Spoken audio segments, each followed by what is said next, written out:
سمندر کی جادوئی گہرائیاں۔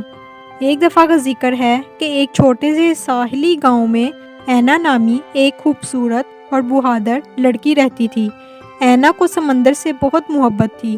وہ اکثر ساحل پر بیٹھ کر لہروں کی آواز سنتی اور نیلے پانی کو دیکھتی رہتی، مگر سمندر کے بارے میں ایک پر اسرار کہانی مشہور تھی کہ اس کی گہرائیوں میں ایک جادوئی دنیا چھپی ہوئی ہے جہاں روشنی کی جھرمٹ اور حیرت انگیز مخلوقات رہتی ہے۔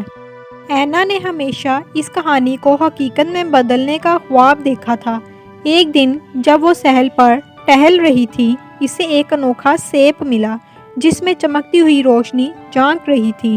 جب اس نے سیب کھولا تو اندر سے ایک ننھی جل پری ظاہر ہوئی جس کا نام لیرا تھا۔ لیرا نے اینا کو بتایا کہ وہ سمندر کی جادوئی دنیا کی محافظ ہے، لیکن ان کی دنیا خطرے میں ہے۔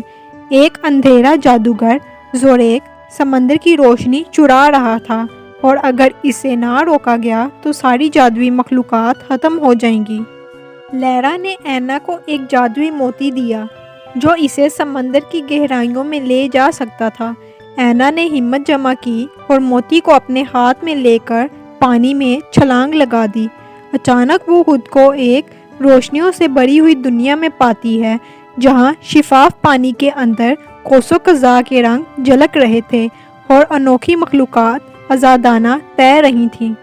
لیرا کے ساتھ مل کر اینا نے زوریک کی تلاش شروع کی۔ جادوگر ایک خوفناک غار میں چھپا ہوا تھا جہاں اس نے سمندر کی روشنیوں کو قید کر رکھا تھا۔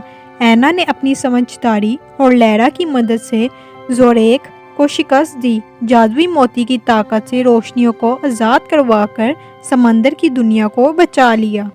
جب اینا واپس سطح پر آئی تو گاؤں کے لوگ حیران تھے کہ اینا کے چہرے پر روشنی کی ایک خاص چمک تھی۔ اینا جانتی تھی کہ اس نے ایک عظیم کارنامہ انجام دیا ہے اور وہ ہمیشہ سمندر کی اس جادوئی دنیا کی محافظ بن کر رہے گی۔ اگر آپ کو کہانی اچھی لگی ہے تو چینل کو سبسکرائب کر دیں تاکہ آنے والی ویڈیو آپ تک پہنچ سکے اور لائک، کامنٹ ضرور کریں۔